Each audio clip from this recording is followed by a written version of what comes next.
Coach, unfortunately we stand here again, and it's much of the same. It's the third quarter fade out after an impressive first half against a good side, and we seem to be talking about the same thing every week. And invariably, Sean, there will be different lessons, because if you dismiss them as the same, you're probably not doing the learning opportunity the due justice that you should. The confounding thing for me today was that whilst the scoreboard at halftime might have been about 4 goals down, there wasn't a lot of difference in any of the key stats, and I thought that a good quarter in a third quarter would have us around about the mark at 3/4 time. But that's how I was reading the game. So I'm not sure if I can find the answer to why we have such a poor third quarter, and that's happened now twice against the two best sides in the competition. The issue that worries me today is that we went inside our 50 44 times. This is our stats at the moment, to the opposition's 49. From our 44 inside 50s, we took 2 marks and Geelong took 28. I don't think I've ever seen a team dominate in that category. And I mean, marks inside forward 50 invariably means a shot at goal from a good spot.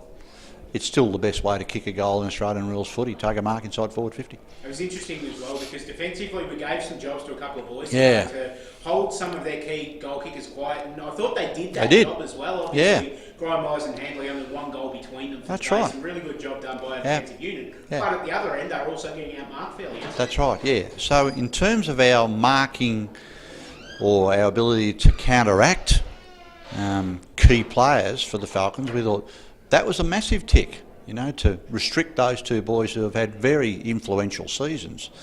Was a vote really for the planning for Joey Carmody as our defensive coach, but the execution of the role played by Flynn and Tom. I thought both those boys were very, very good. So, we did some things right, but we still come confounded by the issue that we've been soundly beaten and not seeming to make any progress is the thing that concerns me.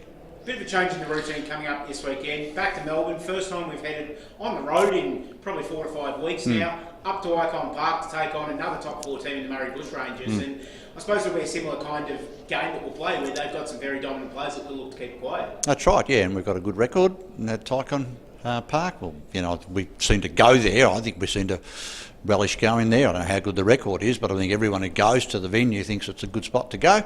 And I also think it's a great idea that I've noticed since my return to the TAC Cup competition, that games against the Bushies and games against Gippsland have been played in Melbourne, and I think they should be.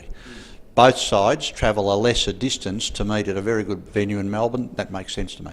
Yeah, it does indeed. 4 games to go now, obviously a bye in the middle there as well. Is there anything in particular at this stage in time to be looking at getting out of those last 4 games? I think what Part and I have been trying to do the last few weeks is make sure we get access to game time and minutes of game time to our 17-year-old boys to make sure that we get to the end of the year and so they've all got to go.